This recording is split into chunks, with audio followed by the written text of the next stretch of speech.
What is up, guys? Lucid Daily here with another Lucid video, but this Lucid video is extremely unique and pretty special to me, as a couple of weeks ago I was able to drive down to California and drive Lucid Air Dream Edition number 248. This video is my experience about it. I will talk about my experience. I'll go into the details during this video. I just want to let you guys know this a little bit of this information may be out of date, but I did want to put this video on this channel as I do think it is pretty fitting that Lucid Daily was able to drive one of the only Lucid Air Dream Editions available at the moment. I hope you guys enjoy this video, and like always, consider subscribing if you enjoy it. Are you ready? Yeah. Oh my god. You're already at 80 miles an hour. Oh, that was ridiculous. What's up, guys? McKay here with another video, and this has been one of the most incredible weekends that I've lived through in a long time. Not only was I able to meet incredible people, but I was also able to drive one of the most difficult cars to get your hands on at the moment. That is the Lucid Air Dream Edition performance model. And in this video, I'll be going over my personal review of the Lucid Air Dream Edition, going over some of the things that I think they did incredibly well, some things that can be worked on, as well as some things that I look forward to in the future. And I'll also be giving you guys a little bit of perspective from the owner's point of view. Obviously, I'm not the owner, but I was able to drive it, and I was able to sit in it. I was able to see many of the different features that Lucid provides. So I do want to preface this that this is not going to be like an inside EV video or a Motor Trend vehicle video where the video is extremely well polished, but because I had very limited supplies in the scenario, very limited camera crew, very limited equipment, so I did the best I could. So I figured what the best thing to do is I took a bunch of B-roll all over the car, and I'm gonna do a voiceover and explain exactly what I found about the car, kind of explain everything that I was seeing, and we'll also see a little bit more of the reactions to the launch like the one you guys just saw. So as you can see here, I was put behind the wheel, and it was something that I wasn't expecting, but I was extremely grateful to be able to drive a car like this. We were in sprint mode, and we were driving through Newport, and it was incredibly fun. So here's one of the features that he was showing me about the tablet folding up. This is an extremely unique feature that I love to see, and there's just a lot of little things about the car like this that are just super neat. Now, as you can see here, we do have the 5K screen. He was just demonstrating the open the glove box and everything like that. You also have the whole thing that goes all the way around, and it's really nice. Once you move to the steering wheel to where you need it, it'd be a lot better. I didn't exactly get to move the steering wheel so I could see all of it, but I can see how that would be really nice, having the blinkers, the blinker cam and everything. The glass actually slides back a lot further than I was thinking, and you can, as you can see here, you can change all of the other colors and everything like that. Turn the hazards on, that's where that is. There's so many different features and different things. Now, something that I think is actually relatively underrated is the massage chairs. I did not think these are actually the AC heated seats, the AC cooling seats that I'm showing you. And you can slide it right there. He said that his fingers were super greasy and he couldn't get it. And I thought this was going to be one of the software bugs that everybody was talking about. However, that may be true because whenever he touched it, it wouldn't work. It wasn't very responsive. But when I did it, I was actually extremely surprised how responsive it was. He must have been eating or something before driving, before touching the screen. So like he said, his fingers were greasy. But whenever I tried it, it worked pretty quickly. So maybe I don't believe that was a software issue. I believe that was just more of a greasy finger issue. And as you can see here, when I start touching the screen, it's extremely responsive, and it's a lot quicker than I anticipated. That's something that really surprised me, is if you go on Twitter, especially if you go on to people that are extremely bullish on Tesla on their profiles, they like to poke fun at how long it takes the car to start up. And I actually wasn't able to see the car start up. It was already on when I entered the car, and how unresponsive and how laggy the software is. I'm actually here to defend Lucid software. It is a lot more responsive than I thought. Now, granted, the car was warmed up and everything like that. My hands were clean, so maybe if you don't have clean hands, it can definitely affect the responsiveness. But this was extremely responsive with everything that I thought. Now, if you continue watching this video, you can see that I'm trying to test it, and of course, it does lag behind a little bit. The speed of the software will continue to increase, but I was a lot more impressed than a lot of people on Twitter were saying, like, oh, it's like terrible to use. It doesn't even work. But as you can see here, it was extremely responsive to my finger. The cooling seats worked extremely quickly. Obviously, in a car like this, you do expect some more at a price like this, you do expect some more luxurious, different advantages that you would have. Now, these are the massage seats, and these were a lot of fun. And so imagine this. I took a 6.5 hour drive to Newport to get there from Arizona, and I had been in the car all day. I even slept in the car to be able to make this video, and my legs were tired, my back was stiff and everything like that. And these massage chairs were so nice. Now, they may not be like $100 massage. It's more like $170,000. I'm just kidding. That's part's a joke. But these massage chairs actually were really relaxing. I could see how they would be really relaxing on a long road trip. So they may be a little dinky like some people mention. But overall, this is an extremely nice feature to have for long car rides. It's not going to be like a deep tissue massage like you might get, which you pay for at a separate service, but it is a fun little feature that you do have here. Let's go ahead and see what else we have. The massages, like I said, were super nice on my legs. There's a lot of different options for the massages too, which was super nice. The next thing that we look at is he is showing me you can see here how to position the seat, and you do have the controls at your left side like other cars, and then you do have the ones here. And like I said, guys, the screen was a lot more responsive than people on Twitter have been giving it credit for. And as you can see here, it is pretty quick to respond where I touch it, and it moves. You can also move the lumbar support, which is pretty nice. I know that there has been some questions about that, but also the thigh support. My Elantra has a little bit shorter of a seat, and I'm a little bit taller than your normal guy, slightly, not much. But being able to move that thigh support was so nice. It gave my legs a little bit more of a break. I didn't think it was that big of a deal, but it's actually really nice. Here I'm sitting in the passenger seat, and I'm kind of recording, just getting a little bit of the interior look. You guys have seen a lot of these, and a lot of other people do a lot better coverage of the actual interior. I'm more here to give you guys more of my experience. So the overall experience with the car is it's incredibly fast. I drive my dad's Model 3 Performance every week, and this car, I am very confident. I don't have statistics on this, but I'm very confident that this car would beat the Model 3 Performance. Obviously, we have recently seen the Model S Plaid did beat this car 3-1. And I'm just showing how far back the glass goes, and the windshield wipers compared to not the windshield wipers, the sun visors compared to the X are a lot thicker, so it's nice, and they slide in and out and cover a large portion of where the sun may be blocking. So you may hear one of my reactions here coming up. So here's the sprint activation. This is before I started driving it. He put it in sprint, and we do a little bit of a takeoff. And like I said, his fingers were greasy, but when I did it, it responded quickly. But when I first sat down in the car, I was like, wait, like, are people right? Like, is this software really this laggy? And he mentioned multiple times that his fingers were greasy, but whenever I touched it, the screen responded extremely quick. So you can go ahead and listen to my reaction here to the sprint. Try that one more time. Actually, we went from 40. And as you can see, we went from 40 to 70 in a blink of an eye. I've never ridden in a Model S Plaid, but that was extremely quick. And I'm very confident that would beat the Model 3 Performance.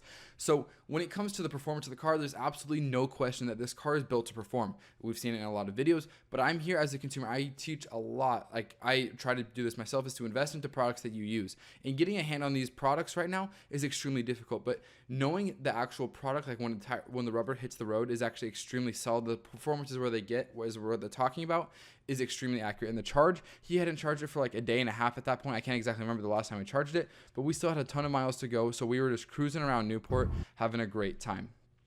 We were also testing out the nav to see how it worked, and he was just showing me how the car was handling. And overall, I was extremely impressed because Lucid, the car, at least on a lot of Tesla pages, has been getting a lot of bad press lately. Just like, oh, it's buggy, oh, things are falling apart, oh, they already need a service, things like that. But guys, this car handled extremely well. I was extremely impressed. I'm not a big car reviewer guy. I like to talk more about the companies. But seeing how responsive this car was extremely promising, knowing that they are building quality products. And as you can see here, we're hitting 75, 80 really quick as soon as we hit those turns. The nav system worked great. I do see some people on Twitter complaining about how the nav system isn't working completely. So that's it. I didn't have any issues with that. Now, granted, this was number 248 of the delivery numbers. Now, we don't know exactly how many, but I'm guessing right now there's around 250, maybe 260 Lucid Air Dream Editions out there. So I'm assuming the later the editions, I think the less twerks they'll have, less things wrong with them that they'll have. And so maybe people with earlier deliveries have a little bit more issues than the one that I was driving. The one I was driving performed extremely well, and the software was not near as buggy as a lot of people have been saying that it has been. And I'm just getting a little bit of a picture of the inside. Like, yes, it's all real. It's all very real. It's extremely spacious. That's something that Lucid prides themselves on, is how much space that you have in the car. And like I said, I was driving an Elantra 6.5 hours to get here. And so to be able to drive in this car was an extremely relaxing experience. Like I said, overall, car performance great. Now, let's talk about a couple of things. I'm going to go ahead and roll this back and talk about a couple of things that I could see in the future. So I think the best way to put it is a lot of people are going to compare this company to Tesla. And I do understand Peter Rawlinson has said that he does want to build the best electric cars in the world. And that is, you saying that statement is you want to compete with the best products in the world, like Tesla currently is leading in number of cars produced, quality of cars, and just overall. So in my opinion, comparing the Tesla Model S 3Y or 3SY or X is like comparing the Lucid's iPhone 1 to Tesla's iPhone 13. Like the iPhone 1, like it was revolutionary for its time. It did great. Like the product is great. And look at every year, debatable, but every year Apple has improved the technology. The number one thing that this company needs is time. I know there's a lot of consumers or a lot of people on the sideline saying, oh, Lucid's a joke. This isn't going to work. Like this is an awful product. But I'm here to tell you guys the product works. The product is quick. It handles nice. It feels like a very luxurious car. The performance is unmatched. And they do have a lot of differences that they take a lot of the things that are really nice about Teslas, but also a lot of things that are really nice about normal cars with the buttons and easy to use. Because I know a lot of people that get into a car, like my grandma, she's like, I don't know how to use this Tesla. And obviously she can learn, but the easy to use buttons are super nice for people that may be a little bit older and they don't have exactly 100% handle on how to use technology as quick. Now, something super interesting that I did know, I was at the grand opening in Newport. I was going to Newport for this, and conveniently the Newport studio was opening.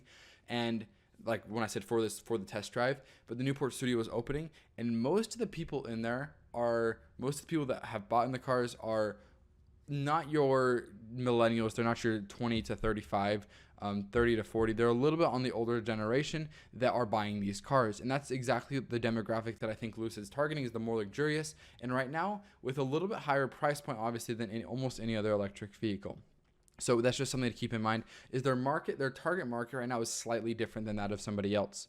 So those are a couple of things that I learned about the car.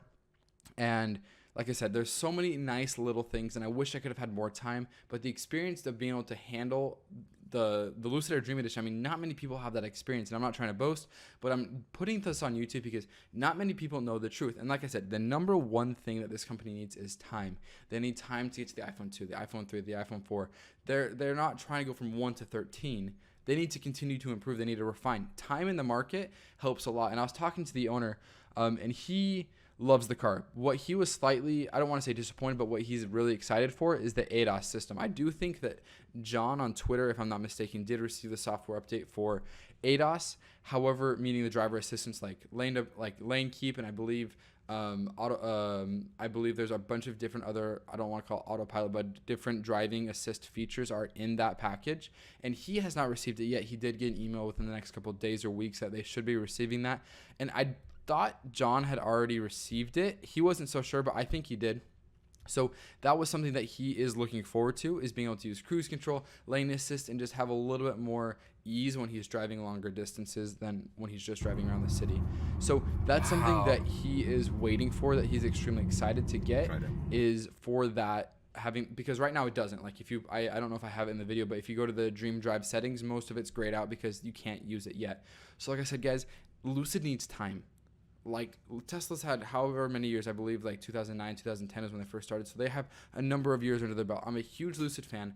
I'm a huge Tesla fan. So I was able to see both cars. I actually went to the Tesla studio as well as the Lucid studio and just talked to them. Lucid's building a great car. And most people acknowledge that.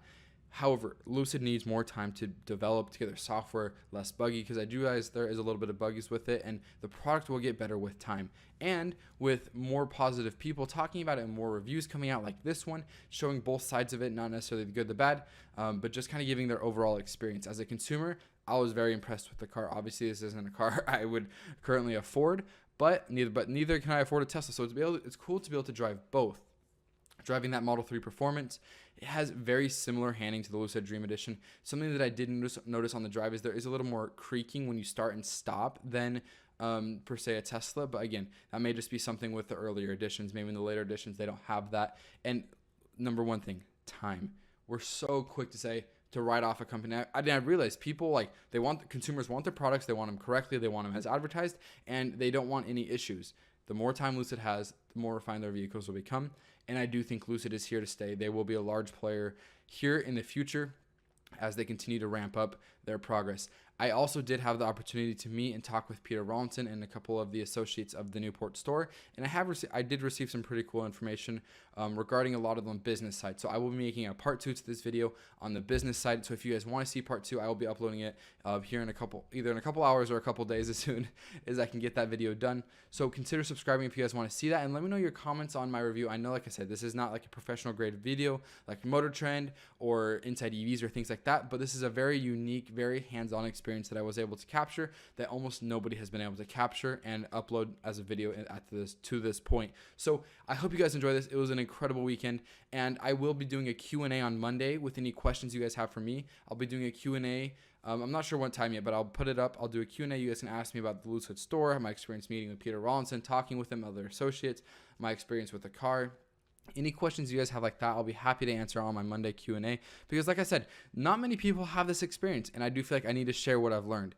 And again, I'm going to keep his name private, but I'm extremely grateful for the opportunity that this owner gave me to drive his car. If you guys do want to support his local business or things like that, you guys can go to sterlingcollisioncenter.com.